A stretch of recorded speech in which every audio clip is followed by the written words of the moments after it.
Well, hey friends, it's me, Pastor Doug, with another word of encouragement for the day for today, Friday, February 25th. And today's word comes out of John chapter 15, verses 4 and 5. And in it, we conclude our I Dare You series, where we've been exploring 6 practices intended to help you and me connect more deeply with God. I hope that it has been as good for your soul as it has for mine.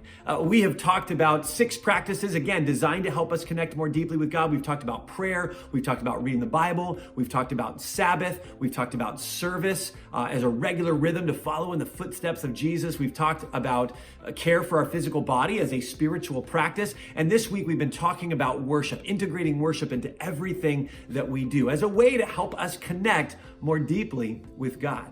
Today, I want to read to you a passage that we actually started the series with, John chapter 15, verses 4 and 5. And in this passage, Jesus is speaking to his disciples, his followers, and he says these words. He says, "Remain in me." Some translations say, "Abide in me," or "Stay connected to me. Remain in me as I also remain in you." He says, "No branch can bear fruit by itself." In other words, you chop off a branch, it's going to die. He says, "No branch can bear fruit by itself. It must remain connected to the vine.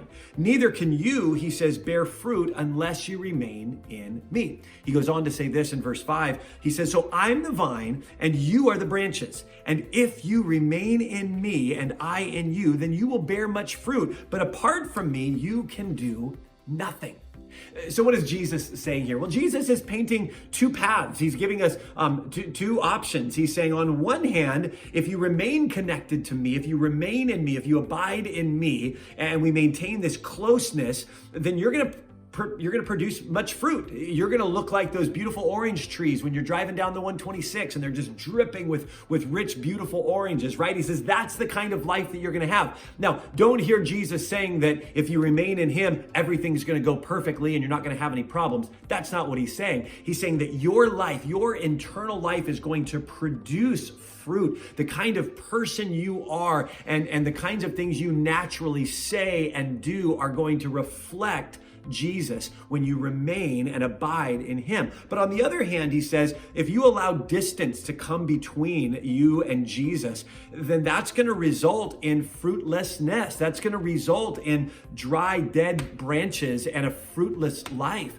And I just know for so many of us, the last couple of years, many of us have felt distant from God. It's just been a hard season. And so many of us, for a lot of reasons, have felt sort of disconnected from God. And so the whole point of this series has been to kind of hit the reset button and to begin to reintroduce, or maybe introduce for the first time into our lives, spiritual rhythms and habits and practices that will help us remain in him the exact way that he described. And so, again, all of these things that we've been talking about, but more importantly, these 6 things that we've been practicing each week have been designed to help you and me connect more deeply with God, which is exactly what Jesus is talking about here in John chapter 15. So let me wrap it up by saying this. Here's your final marching orders. We're coming to the end of this series, so here's what I want to invite you to do. If you weren't doing any of those spiritual practices before we started I Dare You, in other words, you weren't praying regularly,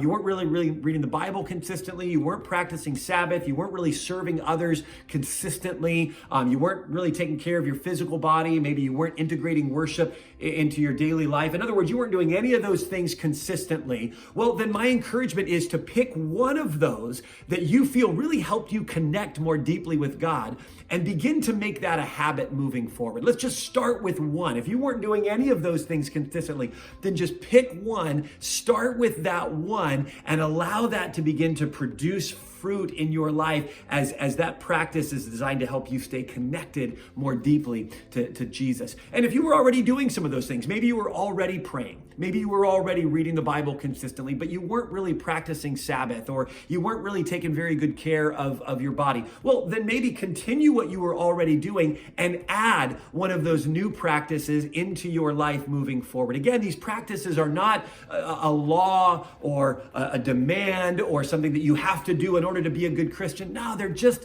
ways to help you and I stay connected, to remain in our connection with Jesus. And so that's my encouragement to you, is if you weren't doing any of them, pick one and continue that one. If you were doing 2 or 3 or 4 and there were some things that you weren't doing, maybe introduce those new ones as spiritual habits and rhythms that will help you moving forward connect more deeply with God. Again, friends, I hope that this series has been as rich for your soul as it has been for mine.